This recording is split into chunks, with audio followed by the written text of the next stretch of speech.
Welcome to Lesson 13. This presentation is designed to familiarize you with the various options that may be available as you save money for your retirement. The unifying feature of these plans is that they allow you to put away money on a tax-preferred basis.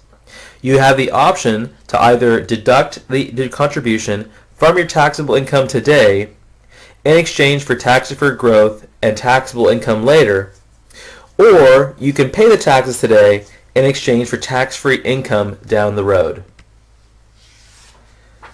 This is an overview that shows the major classes of plans that you may see in the marketplace.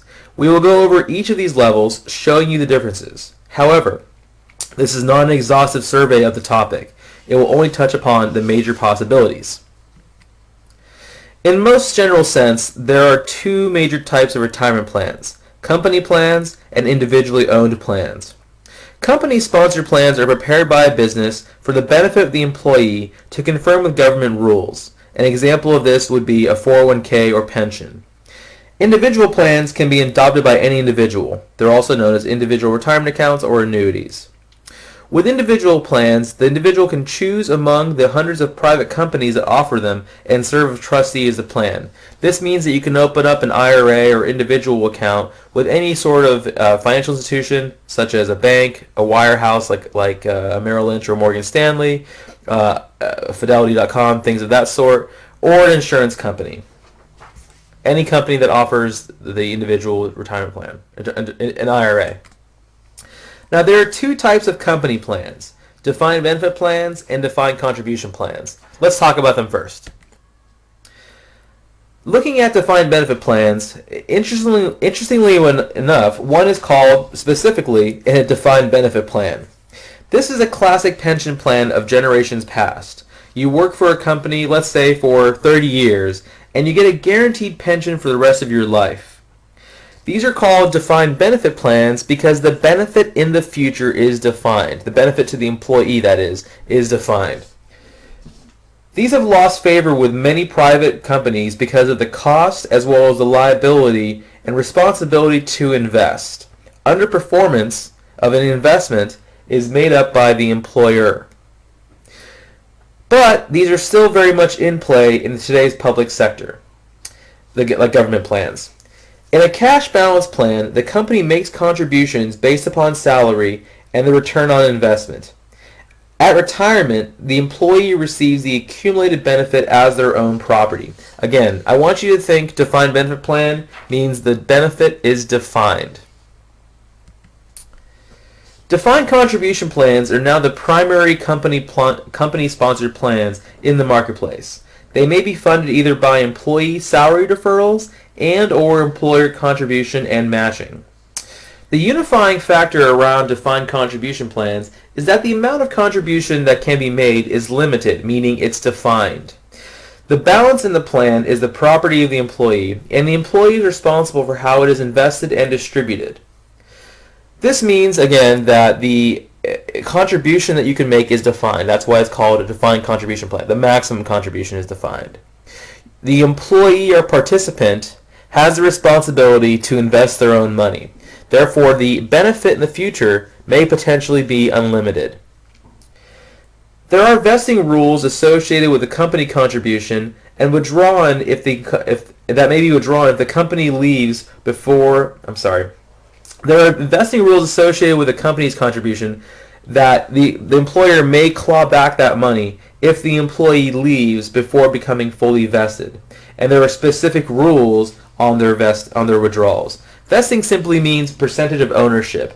If you have a 3-year vesting schedule where you don't receive any ownership in the employer contributions you receive for the first 2 years, and then receive 100% ownership in the 3rd year. This means that you may be getting contributions from the employer. However, if you leave before your vesting period is over, you may not receive those dollars. It's important to know that you are always 100% vested in your own contributions. Employee contributions are never subject to vesting. Again, employee contributions. Now, there are governmental restrictions on the aggregate contribution of the employer and the employee. There are percentage of pay restrictions for employer contributions, and there are total contribution restrictions on employee contributions. Also, they are applied in aggregate to all employment, meaning there's only so much that can be contributed, no matter how much you make and the number of employers you have. There are potential penalties for distribution before age 59 and a half. Distributions are required starting in the year you reach age 70 and a half, unless you are still employed with a company and not an owner. What does it mean to have an aggregate contribution? As stated here, you have a $17,500 limit for as an employee contribution for in the year 2013. That's for people that are 49 years or younger. If you're 50 years or older, you get an additional $5,500 for a total of $23,000. Your $17,500 limit means if you work for 3 different companies and they all have employer plans that let you contribute, you cannot contribute $17,500 to each one of those plans. Your maximum across all 3 plans is $17,500. If you over-contribute, it is your responsibility to make sure that you withdraw the excess contribution. Now this slide depicts the most common employer-sponsored plan. Most commonly employer-sponsored plans. The employer has the option of adopting most of these plans in contributions by themselves. Salary deferrals are the most common plans. The employee selects the amount to be contributed, and the employer deducts that amount from the employee's pay and sends it directly to the trustee of the plan. Often, 403(b) salary deferral plans are used in government agencies and often paired with a defined benefit plan. In private company plans, in order to conform with numerous government restrictions to ensure fair treatment of lower-paid workers, many employers add an employer match to their 401k plan. The employer matches the employee contributions dollar for dollar up to a certain percent of the employee's salary. They may also offer partial matches, such as 50% on the dollar. In money purchase and profit-sharing plans, the employer contributes a percentage of each employee's pay to their account on an annual basis. In an ESOP, the contributions are all or part of the company's stock. Again, 401ks and 403bs are some of the most common employee salary deferral plans in which the employee elects to contribute money on a voluntary basis to their retirement account. They are responsible for how to invest the money, and they may be incentivized with an employer match or employer contributions to use that plan. Typically, 403b plans do not have a match available. Many government entities offer a 457 thrift plan in which employees can make an additional after-tax contribution that is matched by a government entity. Simplified Employee Pension, or SEP, plans are available for smaller businesses. They are essentially profit-sharing plans because their contribution comes solely from the employer and is based upon employee earnings. This means only the employer can contribute to a simplified employee pension. Employee deferrals are not allowed. Contributions from the employer to the employee are 100% invested when received in the employee's SEP account. They are also referred to SEP IRA because they come from the same portion of the IRS code that establishes IRAs. Simple plans are also for small businesses. They are salary deferral plans where employees can make contributions that have a required small matching program from the employer. The name SIMPLE stands for Savings Incentive Match Plan for Employees. However, the name is pretty misleading in the sense they are not very simple if you need to distribute your money or roll to an IRA. If you have one of these plans and wish to transfer it, please be aware of any sort of tax ramifications and loopholes that may exist. You may hear of a SARSET plan, which is a SEP plan, SEP IRA plan, but the employee can have a salary deferral as well. Some may still exist, but new plans of this type cannot be started. Switching over to the individual plan side, we have IRAs, meaning individual retirement accounts, and annuities. Both Roth and regular IRAs come under the same portion of the IRS code and thus are similar in several important ways. First, you must have earned income to qualify. This means income from employment. You cannot use investment income or rental income, anything, or gifts to fund Roth or regular IRAs. You must have earned income in order to fund them. Secondly, the annual contribution limits are identical in aggregate, but fairly low compared to company plans. There are catch-up contributions for people over age 50. Third, no loans are allowed. Fourth, there are limits on the types of assets one can hold. Individuals may hold most kinds of investments, except they cannot hold collectibles like art or wine, and they cannot hold life insurance policies. Contributions do not affect your ability to make contributions to an company plan. However, participation in a company plan may limit the deductibility of a regular IRA. Fifth, there are penalties for withdrawals before age 59.5. Early withdrawal penalties are similar but not identical.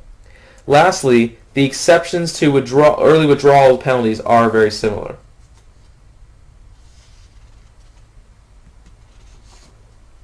Regular IRAs may or may not be tax deductible. Deductibility depends on whether you have an employer plan available and your adjusted gross income. Roth IRA contributions are restricted to middle-income people by AGI, adjusted gross income. As with other defined contribution plans, regular IRA withdrawals must begin in the year that you reach 70.5. They are referred to as required minimum distributions, or RMDs. This is also true of most employer-defined contributions, unless you are still working for the company and participating in the plan and not an owner. There are no required distributions for a Roth IRA. Withdrawals from a regular IRA are taxable as ordinary income to the extent that the contributions were deductible. This means that if you made a tax-deductible contribution to a regular IRA, the distributions in the future are taxable as income. Contributions can be withdrawn from a Roth IRA without penalty or withdrawals after age 59.5 and are 100% tax-free. Finally, let's talk about annuities. Annuities are private contracts with insurance companies that allow the contract to increase in value without being taxed until the money is withdrawn. This means the money is tax deferred. There are no restrictions on the contribution, and the requirements There are no restrictions on the contributions, and no requirements are there on earned income to make contributions. This means, in contrast to IRAs, you can make contributions to an annuity that can be money from a gift. You don't need to have earned income. You can have investment income. Anything you wish to put into an annuity can go in there. The contract must have a provision that allows the investor to convert the balance into a string of future payments. Those withdrawals may be up to the life of the person and their spouse. This is what's called annuitizing, or receiving a stream of income. The holding rules are generally determined by the insurance company, although there are government penalties for withdrawals before age 59.5 as well. Taxation upon withdrawal is dependent upon how the withdrawal is made. If it's a simple withdrawal, taxable earnings come out first, and after-tax contributions come out last. This means that the taxes are front-end loaded. If a person chooses to annuitize the contract, then each payment is prorated between taxable earnings and non-taxable original investment or return of principal. So there we have it. We've briefly touched upon each group. I encourage you to read the details of any plan that we have at work and to spend time studying them, recommending them, and checking out the reading to understand the details that is important to all of them.